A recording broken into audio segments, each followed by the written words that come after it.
Hello friends, welcome to the success Kendra. Friends देखिए, आज इस वीडियो में हम लोग 68th बीपीएससी पीटी एग्ज़ाम 2023 के लिए बीपीएससी के इतिहास में अब तक जितने भी बिहार ज्योग्राफी यानी कि बिहार के भूगोल से संबंधित प्रश्न 38वीं बीपीएससी से लेकर के 67वीं बीपीएससी तक का जो री एग्ज़ाम हुआ था वहाँ तक जितने भी बिहार ज्योग्राफी यानी कि बिहार के भूगोल से संबंधित प्रश्न पूछे गए हैं उन सभी प्रश्नों को आज हम लोग एक ही वीडियो में डिस्कस करेंगे। इससे पहले मैंने आपको बिहार के इतिहास के सभी प्रश्नों को कवर कराया हुआ है। अगर आपने नहीं देखा है तो देख लीजिएगा, लिंक डिस्क्रिप्शन बॉक्स में आपको मिल जाएगा।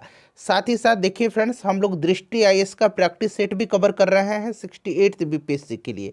तो आपको लगातार यहाँ पर मटेरियल उपलब्ध कराए जा रहे हैं। चैनल को सब्सक्राइब कर लीजिए और बेल आइकन को दबा लीजिएगा। चलिए बिना देरी किए हुए सेशन आज के स्टार्ट करते हैं। पहले प्लीज़ वीडियो को लाइक कर दीजिए और जब सेशन समाप्त होगा तो इसे कम से कम एक ग्रुप में ज़रूर शेयर कर दीजिए। फ्रेंड्स, यह प्रश्न जो है 67th बीपीएससी पीटी री एग्ज़ाम 2022 में पूछा गया है। प्रत्येक प्रश्न के नीचे यहाँ पर आपको लिखा मिल जाएगा कि यह प्रश्न किस वर्ष पूछा गया है। प्रश्न है कि बिहार के किस जिले में तेलहर कुंड जलप्रपात अवस्थित है। अगर आपको आंसर पता है तो आप आंसर कमेंट बॉक्स में देकर के बताते चलेंगे। साथ ही साथ जो भी मैं एक्सप्लेन करूंगा उसको आप ध्यानपूर्वक जरूर सुनिएगा। इससे क्या होगा कि एक प्रश्न के साथ साथ आपके 2 से 3 प्रश्न जो हैं कवर होते चलेंगे। तो यहाँ पर देखिएगा, बिहार के किस जिले में तेलहर कुंड जलप्रपात अवस्थित है। सभी ऑप्शंस को एक बार देख लीजिए। और ऑप्शन ई तो आपको पता ही है कि ऑप्शन ई उपरोक्त में से कोई नहीं या उपरोक्त में से एक से अधिक होता है। तो देखिए फ्रेंड्स, बिहार के किस जिले में तेलहर कुंड जलप्रपात अवस्थित है, तो यह कैमूर में है। देखिए कैमूर जो है ऑप्शन नंबर डी में दिया गया है। चलिए नेक्स्ट क्वेश्चन है, और बिहार के इतिहास वाला वीडियो मैंने आपको इससे पहले कवर करा दिया था। अगर आपने नहीं देखा है तो देख लीजिएगा, लिंक आपको डिस्क्रिप्शन बॉक्स में मिल जाएगा। देखिए, एशिया की सबसे बड़ी एवं ताज़ा जल वाली गोखुर झील बिहार में कौन सी है, बताइएगा। राइट आंसर इसका क्या हो जाएगा। सभी ऑप्शन को एक बार देख लीजिए, चारों ऑप्शन दिखाई दे रहे हैं आपको। ऑप्शन ई आपको ऑलरेडी पता है। तो देखिए फ्रेंड्स, गोखुर झील बिहार में कौन सी है, तो ये आपका कांवर झील है। कांवर लेक है जो बेगूसराय में है। ठीक है, कांवर लेक यहाँ मैं लिख देता हूँ, यह बेगूसराय में है। और यह बिहार का पहला जो है रामसर साइट है, आपको भी पता है। चलिए, और यहाँ पर देखिए कुशेश्वर झील कहाँ पर है, तो कुशेश्वर झील जो है यह दरभंगा में है। घोघा झील कहाँ पर है, तो घोघा झील कटिहार में है। और अनुपम झील जो है ये कहाँ पर है, अनुपम झील जो है ये कैमूर में है। तो इनको भी साथ साथ आप ध्यान रखिएगा। चलिए नेक्स्ट क्वेश्चन है कि भारत की जनगणना 2011 के अनुसार बिहार में महिला साक्षरता दर क्या है। देखिए, महिला साक्षरता दर पूछा गया है। तो जनगणना से प्रश्न जो है फ्रिक्वेंटली पूछे जाते हैं, ध्यान से सुनिएगा। देखिए, अगर हम बात करें बिहार की ओवरऑल साक्षरता दर कितनी है, तो ये 61.8% है। ठीक है, ओवरऑल साक्षरता दर। अगर पुरुष साक्षरता दर पूछता तो ये आपका 71.2% होता। यहाँ पर महिला साक्षरता दर पूछा गया है जो 51.5% है, 51.5%। तो यहाँ पर देखिए 51.50% दिया गया है। अब देखिए, सर्वाधिक साक्षरता दर वाला जिला अगर पूछेगा तो रोहतास है। सर्वाधिक पुरुष साक्षरता दर वाला जिला पूछेगा तो ये भी रोहतास है। सर्वाधिक महिला साक्षरता दर वाला जिला पूछेगा तो ये भी रोहतास है। क्लियर। न्यूनतम साक्षरता दर वाला अगर जिला पूछेगा तो पूर्णिया है। न्यूनतम पुरुष साक्षरता दर वाला जिला पूछेगा तो ये भी पूर्णिया है। न्यूनतम महिला साक्षरता दर वाला जिला पूछेगा तो ये सहरसा है। तो इतने सारे पॉइंट्स आपको ध्यान रखने हैं। चलिए अगला प्रश्न है कि बिहार का शुक किस नदी को कहा जाता है। ये प्रश्न फ्रिक्वेंटली पूछा जाता है। ये आपको पता है कि कौन सी नदी को बिहार का शुक कहा जाता है, तो कोसी नदी को। उसके बाद देखिए कि बिहार के किस जिले को सिल्क सिटी के नाम से जाना जाता है, तो ये जाना जाता है भागलपुर को। भागलपुर को सिल्क सिटी के नाम से जाना जाता है। यहाँ पर देख लीजिए भागलपुर। और देखिए, जो अभी 67वीं बीपीएससी का जो एग्ज़ाम हुआ था, हमारे चैनल के माध्यम से जो लोग जुड़े हुए हैं वो लोग देखे होंगे कि बहुत सारे प्रश्न जो हैं डायरेक्टली पूछे गए थे। करंट अफेयर्स का जो मैंने बिहार स्पेशल का कराया था वहाँ से 2-3 प्रश्न पूछे गए थे। तो चैनल को सब्सक्राइब कर लीजिए। अच्छे तरीके से तैयारी हमेशा कराई जाती है और भविष्य में भी कराई जाएगी।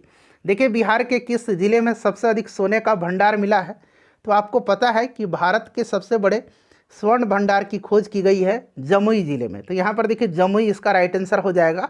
सभी ऑप्शन को एक बार देख लीजिए ध्यानपूर्वक। अगला प्रश्न कि बिहार का कुल भौगोलिक क्षेत्रफल कितना है। बिहार का कुल भौगोलिक क्षेत्रफल यह आपको जबान पे याद होना चाहिए, एग्जैक्ट याद होना चाहिए आपको। तो देखिए कितना है, 94,163 वर्ग किलोमीटर है। बिहार का अगर जनसंख्या पूछेगा 2011 की जनगणना के अनुसार तो 10,40,00,000, यहाँ मैं लिख देता हूँ 99,452। ये भी आपको एग्जैक्ट याद होना चाहिए। चलिए अगला प्रश्न करेंगे और वीडियो को प्लीज़ लाइक कर दीजिए। देखिए ये करंट अफेयर का प्रश्न है, फिर भी मैंने इसको शामिल किया हुआ है क्योंकि ये ज्योग्राफी से भी संबंधित बन सकता है। देखिए हाल ही में बिहार के किस स्थान पर उत्तर भारत का पहला बर्ड रिंगिंग स्टेशन खोला गया है? यह उत्तर भारत का पहला है और पूरे भारत का यह चौथा बर्ड रिंगिंग स्टेशन है जो खोला गया है। कहाँ पर? तो भागलपुर में। ऑप्शन नंबर इसका बी राइट आंसर हो जाएगा। ये उत्तर भारत का पहला बर्ड रिंगिंग स्टेशन है और भारत का चौथा है। चलिए नेक्स्ट क्वेश्चन करेंगे कि निम्न में से किसने बिहार में गिद्ध संरक्षण योजना शुरू की है? तो ये कहाँ किसने किया है? तो Valmiki tiger reserve. Option number D हो जाएगा इसका राइट आंसर। अगला प्रश्न कर लेंगे नेक्स्ट क्वेश्चन कि ब्रह्मयोनी हिल बिहार के किस जिले में स्थित है? यहाँ पर आप देख सकते हैं फ्रेंड्स, यह जो प्रश्न है 67th बीपीएससी प्री 2022 में पूछा गया था, जो एग्ज़ाम 8 मई 2022 को लिया गया था बीपीएससी का, 67th बीपीएससी का, उसमें यह प्रश्न पूछा गया था। तो देखिए ब्रह्मयोनी हिल जो है फ्रेंड्स, यह बिहार के गया जिले में है। अच्छा, डुंगेश्वरी हिल भी याद रखेंगे, डुंगेश्वरी हिल भी है, यह भी गया में ही स्थित है। यह भी ऑलरेडी पूछा जा चुका है बिहार एसएससी में, तो इसको भी आप ध्यान रखेंगे। डुंगेश्वरी हिल कहाँ पर है?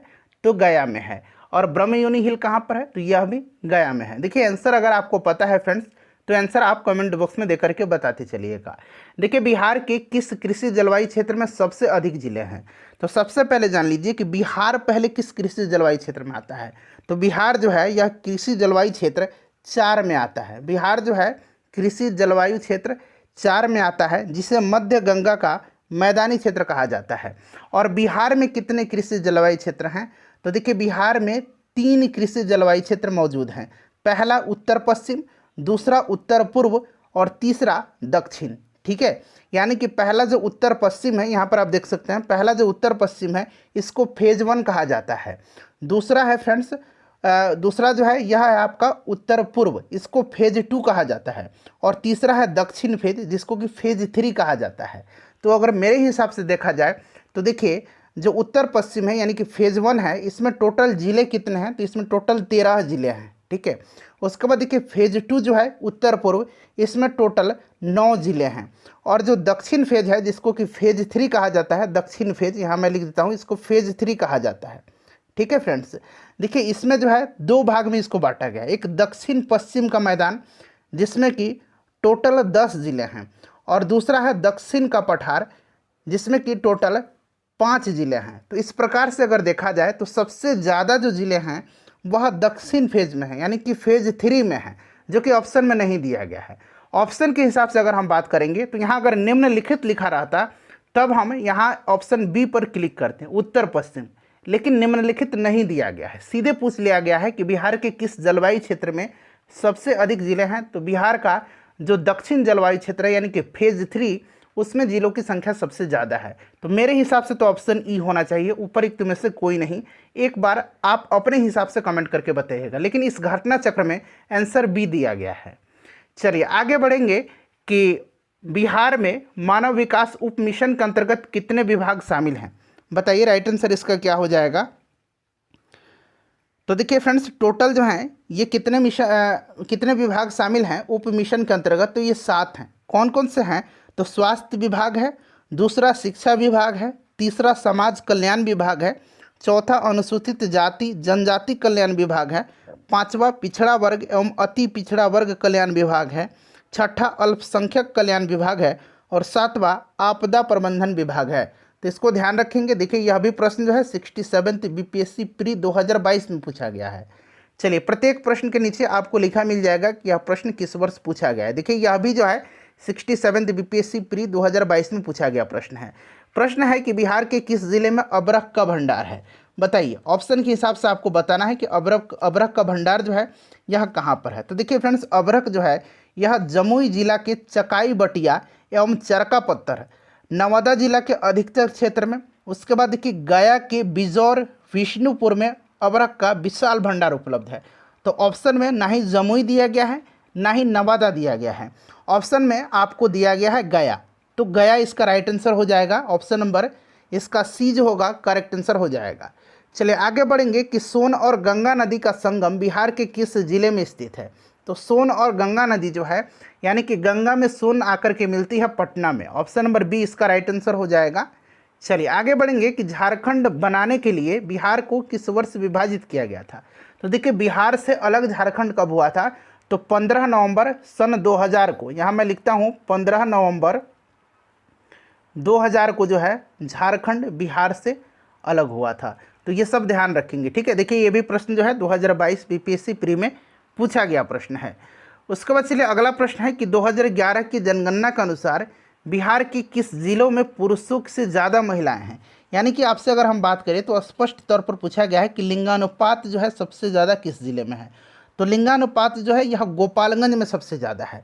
देखिए यहाँ पर जो है पुरुषों की तुलना में महिलाओं की संख्या ज़्यादा है, ठीक है। प्रति 1000 पुरुषों पर यहाँ 1021 महिलाएं हैं, यानी कि गोपालगंज का लिंगानुपात जो है ये 1021 है। सबसे कम लिंगानुपात मुंगेर का है, मुंगेर का लिंगानुपात 876 है, इसको भी आप ध्यान रखेंगे। अच्छा बिहार का अगर लिंगानुपात पूछता तो बिहार का 918 लिंगानुपात है। क्लियर, ये सब ध्यान रखना है आपको। चलिए आगे बढ़ेंगे कि बिहार के निम्नलिखित जिलों में से कौन सा जिला नेपाल के साथ सीमा साझा नहीं करता है। बताइए राइट आंसर इसका क्या हो। तो फ्रेंड्स यहाँ पर ध्यान देंगे, देखिए फ्रेंड्स बिहार जो है यह केवल ऐसा देश नेपाल है जिससे कि यह सीमा साझा करता है। यानी कि बिहार का एकमात्र अंतर्राष्ट्रीय सीमा जो लगता है वो नेपाल के साथ लगता है, ठीक है। नेपाल के साथ बिहार के टोटल 7 जिले जो हैं सीमा साझा करते हैं। यह कौन कौन से ज़िले हैं, तो उंगली पर काउंट कीजिएगा इन सभी 7 जिलों के नाम। सीतामढ़ी, किशनगंज, अररिया, सुपौल, मधुबनी, पूर्वी चंपारण, पश्चिम चंपारण, ठीक है, ये 7 जिले हैं। तो राइट आंसर देखिए इसमें से कौन सा जिला जो है सीमा साझा नहीं करता है नेपाल से, तो ऑप्शन नंबर डी हो जाएगा पूर्णिया, ठीक है। चलिए ध्यान रखेंगे। अगला प्रश्न है हमारा कि निम्नलिखित में से कौन सा भारत के लिए राज्य में मौजूद एकमात्र यूनेस्को धरोहर स्थल है। तो देखिए ऐसा अब नहीं है, एकमात्र यूनेस्को धरोहर स्थल नहीं है, 2 यूनेस्को धरोहर स्थल हैं। कौन कौन से हैं फ्रेंड्स, तो देखिए एक तो महाबोधि विहार है और दूसरा जो है यह नालंदा महाविहार या नालंदा बौद्ध। तो देखिए फ्रेंड्स यहाँ पर ध्यान दीजिए, देखिए महाबोधि विहार को जो है वर्ष 2002 में, ठीक है, और नालंदा बौद्ध मठ को जो है यानी कि नालंदा महाविहार को जो है वर्ष 2016 में जो है यूनेस्को के विश्व धरोहर स्थल की सूची में शामिल किया गया। तो ऑप्शन नंबर इसका ई हो जाएगा उपरिक्त में से। यहाँ से देखिए ऑप्शन नंबर ई हो जाएगा, एकमात्र नहीं है 2 हैं, तो इसीलिए उपरिक्त में से एक से अधिक हो जाएगा राइट आंसर इसका, या फिर उपरिक्त में से कोई नहीं। चलिए आगे बढ़ेंगे कि बिहार के निम्न हिस्सों में से कौन सा हिस्सा भूतात्विक दृष्टि से अपेक्षाकृत पुराना है, इसमें से आपको बताना है। तो देखिए फ्रेंड्स अगर हम इसमें से बात करते हैं तो खड़गपुर की पहाड़ियाँ धारवाड़ क्रम की है, जबकि रोहतास का पठार विंध्यन क्रम की है। और यहाँ पर देखिएगा उत्तर पश्चिम पहाड़ियाँ जो हैं यह शिवालिक हिमालय का भाग है जो कि तृतीयक क्रम की है। और उत्तर गंगा का मैदान जो है यह नवीनतम है। मैंने बताया आपको कि रोहतास का पठार जो है यह विंध्यन क्रम का है और खड़गपुर पहाड़ियाँ जो है यह धारवाड़ क्रम की है। तो ऑप्शन नंबर इसका सी राइट आंसर हो जाएगा, ठीक है। इसमें से खड़गपुर की पहाड़ियाँ जो है यह अपेक्षाकृत सबसे पुराना है। ऑप्शन नंबर सी इसका राइट आंसर हो जाएगा। चलिए ध्यान रखना, आपको प्रश्न पूछा जाता है कि खड़गपुर की पहाड़ियाँ किस क्रम की है, तो धारवाड़ क्रम की। रोहतास का पठार विंध्यन क्रम का है। चलिए नेक्स्ट क्वेश्चन है कि निम्नलिखित में से कौन सा जिला धारवाड़ भूस्तरीय रचना वाला नहीं है। यहाँ नहीं पूछा गया है, ठीक है। तो देखिए अभी मैंने आपको बताया था कि रोहतास जो है, रोहतास का पठार ये विंध्यन क्रम की है, तो इसी से आप पकड़ सकते हैं। ऑप्शन नंबर बी इसका राइट आंसर हो जाएगा, ठीक है। देखिए बिहार में भूस्तरीय रचना वाले जिले जो हैं यह दक्षिण पूर्व बिहार में आते हैं, जबकि रोहतास जो है यह दक्षिण पश्चिम बिहार का भाग है और इस क्षेत्र में विंध्यन क्रम की चट्टानें पाई जाती हैं। चलिए नेक्स्ट क्वेश्चन करेंगे कि निम्नलिखित में से कौन सी नदी फतुहा के पास गंगा में मिलती है। तो देखिए यह जो नदी है यह नदी पुनपुन नदी है। ऑप्शन नंबर बी हो जाएगा राइट आंसर। पुनपुन नदी छोटानागपुर पठार पलामू झारखंड से निकल करके बिहार के औरंगाबाद जिला में प्रवेश करती है और पटना जिले के फतुहा के समीप गंगा में आकर के मिल जाती है। नेक्स्ट क्वेश्चन है कि बिहार के निम्न प्रशासनिक विभागीय जोड़ों में से किस जोड़े से गंगा नदी नहीं बहती है। देखिए अगर आपको प्रमंडल ठीक से याद होंगे तो आप इस प्रश्न को आसानी से बना सकते हैं। टोटल कितने प्रमंडल हैं, 9 प्रमंडल हैं। और देखिए सबसे पहले तो मैं आपको बता देता हूं कि गंगा नदी जो है या टोटल बिहार के 12 जिलों से होकर के बहती है। कौन कौन से ज़िले हैं? तो जिला सारण है, बक्सर है, भोजपुर है, पटना है, वैशाली है, समस्तीपुर है। जिनको समस्तीपुर में डाउट होगा कृपया कर वो लोग बिहार का भूगोल ठीक से पढ़ेंगे, ठीक है। उसके बाद बेगूसराय, लखीसराय, मुंगेर, खगड़िया, भागलपुर और कटिहार, ये 12 जिले जो हैं यहाँ शामिल हैं। अब यहाँ पर आप ध्यान देंगे फ्रेंड्स, इसका जो राइट आंसर हो जाएगा वो आपका यहाँ ऑप्शन नंबर डी हो जाएगा, कोसी और मगध। देखिए कोसी और मगध का कोई भी जिला नहीं है जो मैंने नाम रखा था 12 जिलों में, ठीक है ना। तो यहीं से होकर के जो है गंगा नदी नहीं बहती है। चलिए आगे बढ़ेंगे कि बिहार के निम्न जिलों में से किस जिले में पिडमेंट स्वैम्प मिट्टी पाई जाती है। पिडमेंट स्वैम्प मिट्टी यानी कि पिडमेंट दलदल मिट्टी, यह जो है यह पश्चिम चंपारण जिले के पश्चिमोत्तर भाग में पाई जाती है। राइट आंसर इसका ऑप्शन नंबर सी हो जाएगा, पश्चिम चंपारण में, ठीक है। चलिए आगे बढ़ेंगे। नेक्स्ट क्वेश्चन है कि बिहार राज्य में गंगा के किनारे स्थित जिलों की संख्या। तो अभी मैंने बताया था टोटल 12 जिले हैं, इन 12 जिलों का नाम भी मैंने बताया था। एक बार मैं और रिपीट कर देता हूँ, सारण, बक्सर, भोजपुर, पटना, वैशाली, समस्तीपुर, बेगूसराय, लखीसराय, मुंगेर, खगड़िया, भागलपुर और कटिहार। तो option number C right answer इसका हो जाएगा। बिहार का इतिहास वाला वीडियो अपलोड कर दिया गया है, देख लीजिएगा, ठीक। बिहार के किस जिले में गंगा नदी सबसे लंबी है? तो सबसे लंबी जो है यह पटना में है, ठीक है फ्रेंड्स। और दूसरा स्थान पर भागलपुर आता है, सबसे लंबी पटना में है। Option number C right answer होगा इसका। उसके बाद देखिए बिहार में प्रवाहित होने वाली निम्न नदियों में से उत्तर की ओर प्रवाहित होने वाली नदी कौन सी है? अब यहाँ पर ध्यान देंगे, उत्तर की ओर प्रवाहित होने वाली, ठीक है। यहाँ पर आपको ध्यान से देना है कि उत्तर की ओर प्रवाहित होने वाली, इसमें जितने भी दिया गया है ये उत्तर से दक्षिण की ओर प्रवाहित होने वाली नदी है, इसीलिए इनमें से कोई नहीं इसका राइट आंसर हो जाएगा, ऑप्शन नंबर ई। ध्यान दिए ना कि कहाँ पर इसमें पकड़ना है। तो ये सभी जो हैं यह क्या हैं, उत्तर की ओर नहीं, ये उत्तर से दक्षिण की ओर प्रवाहित होने वाली नदियाँ हैं, ठीक है। चलिए आगे बढ़ेंगे, नेक्स्ट क्वेश्चन कर लेंगे। नेक्स्ट क्वेश्चन है कि कोपेन की जलवायु वर्गीकरण के अनुसार उत्तर बिहार की जलवायु किससे प्रदर्शित की जा सकती है? अब यहाँ पर देखिए आपको कोपेन की जलवायु वर्गीकरण पूछा गया है, तो आपको उत्तर बिहार का भी याद रखना है और दक्षिण बिहार का भी याद रखना है कोपेन की जलवायु वर्गीकरण के अनुसार। देखिए उत्तर बिहार का जो है ये CWG होगा और दक्षिण बिहार का अगर पूछेगा तो आपका AW हो जाएगा, कोपेन की जलवायु वर्गीकरण के अनुसार। चलिए नेक्स्ट क्वेश्चन करेंगे कि मुजफ्फरपुर, दरभंगा तथा पश्चिम चंपारण जिले में कौन सी मिट्टी अधिकांशतः पाई जाती है? तो यहाँ पर जो है अधिकांशतः पाई जाती है नवीन जलोढ़क मिट्टी, यानी कि ऑप्शन नंबर इसका बी राइट आंसर हो जाएगा, नवीन जलोढ़क मिट्टी, ठीक है, जिसको कि हम लोग कहते हैं खादर मिट्टी। क्लियर, याद रखेंगे। आगे बढ़ेंगे, अगला प्रश्न है कि त्रिवेणी नहर किस नदी पर निर्मित है? त्रिवेणी नहर का निर्माण 1904 में किया गया था और यह नदी जो है, यह नहर जो है त्रिवेणी, यह बिहार में है, गंडक नदी पर। राइट आंसर इसका हो जाएगा गंडक, ऑप्शन नंबर सी। उसके बाद देखिएगा कैमूर का पठार किसके लिए प्रसिद्ध है? तो कैमूर का पठार जो है यह चूना पत्थर के लिए प्रसिद्ध है, ठीक है। कैमूर का पठार रोहतास और कैमूर जिले में स्थित है, याद रखेंगे। और यह पठार जो है यह सैल, चूना पत्थर और बलुआ पत्थर से निर्मित है और इस पठार के चूना पत्थर के आधार पर बंजारी में सीमेंट उद्योग है। तो राइट आंसर इसका हो जाएगा, यहाँ पर देखिए ऑप्शन नंबर यहाँ पर इसका बी हो जाएगा। चलिए अगला प्रश्न है कि निम्नलिखित झीलों में से कौन सी बिहार में स्थित है? तो देखिए इसमें से बिहार में स्थित जो झील है यह इसमें से अनुपम झील है, option number A right answer हो जाएगा। अनुपम झील कैमूर में है यह, ठीक है। यह झील जो है कैमूर वन्यजीव अभयारण्य की सीमा में स्थित है। बाकी देखिए सांभर राजस्थान में है। सुखना झील जो है यह कहाँ पर है? तो सुखना झील चंडीगढ़ में है और कामा झील जो है यह हरियाणा में स्थित है। उसके बाद देखिए उत्तर बिहार किसके लिए प्रसिद्ध है? तो फ्रेंड्स उत्तर बिहार जो है यह भयंकर बाढ़ के लिए फेमस है। राइट आंसर इसका ऑप्शन नंबर सी हो जाएगा। उसके बाद देखिए बिहार राज्य के कुल भौगोलिक क्षेत्र की तुलना में समस्त वन क्षेत्र का प्रतिशत कितना है? तो जो अब नया वन सर्वेक्षण रिपोर्ट आया है 2021 वाला, इसके अनुसार 7.84% है। इसको आप लोग स्क्रीनशॉट ले लीजिए। तो इनमें से कोई नहीं हो जाएगा क्योंकि नया वाला अब आपको याद रखना है, ठीक है। 7.84% हो जाएगा। चलिए आगे बढ़ेंगे, नेक्स्ट क्वेश्चन करेंगे कि निम्नलिखित में से कौन सा जिला सबसे अधिक घने पतझड़ वाले वन क्षेत्र से घिरा हुआ है? तो ये आपका पश्चिम चंपारण है। कौन सा है फ्रेंड्स? पश्चिम चंपारण है, option number A right answer इसका हो जाएगा, ठीक है। चलिए आगे बढ़ेंगे, नेक्स्ट क्वेश्चन करेंगे कि निम्नलिखित में से कौन सा शहर बिहार के सबसे पूर्वी भाग में स्थित है। यहाँ निम्नलिखित दिया गया है, इसीलिए यहाँ पर हो जाएगा कटिहार। ठीक है, option number C right answer हो जाएगा इसका। नेक्स्ट क्वेश्चन है कि बिहार का कुल भौगोलिक क्षेत्रफल कितना है, तो 94,163 वर्ग किलोमीटर है। ठीक है, किलोमीटर स्क्वायर है, यह बिहार का कुल भौगोलिक क्षेत्रफल। इसको आप नोट डाउन कर लेंगे, इनमें से कोई नहीं होगा राइट आंसर। ठीक है, ऑप्शन नंबर ई हो जाएगा इसका करेक्ट आंसर। चलिए उसके बाद नेक्स्ट क्वेश्चन करेंगे। अगला प्रश्न है फ्रेंड्स हमारा कि बिहार का तराई प्रदेश विस्तृत है, तो बिहार का जो तराई प्रदेश है यह भारत नेपाल सीमा के समानांतर विस्तृत है। बिहार राज्य के नेपाल से लगे जिले पश्चिम चंपारण, पूर्वी चंपारण, सीतामढ़ी, मधुबनी, सुपौल, अररिया, किशनगंज, ये सब मैंने बताया था आपको।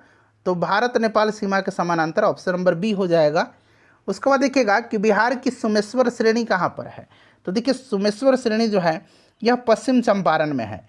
ठीक है फ्रेंड्स, और यह बिहार का सुमेश्वर श्रेणी और शिवालिक श्रेणी का निर्माण एक ही काल में प्लीस्टोसीन काल में हुआ था। ठीक है, यहाँ मैं लिखता हूँ प्लीस्टोसीन काल में हुआ था।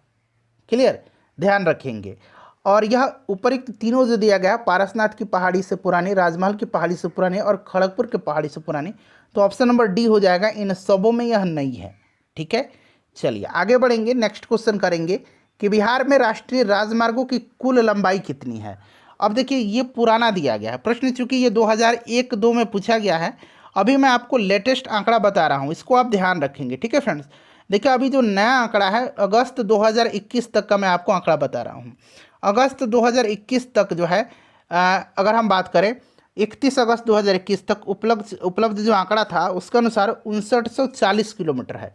5940 किलोमीटर है टोटल राष्ट्रीय राजमार्गों की लंबाई बिहार में। ठीक है, नेशनल हाईवे की कुल लंबाई है बिहार में। तो इसको आप लोग इसको थोड़ा सा डाउनलोड करिए, स्क्रीनशॉट ले लीजिएगा ताकि याद रखिएगा लंबे समय तक।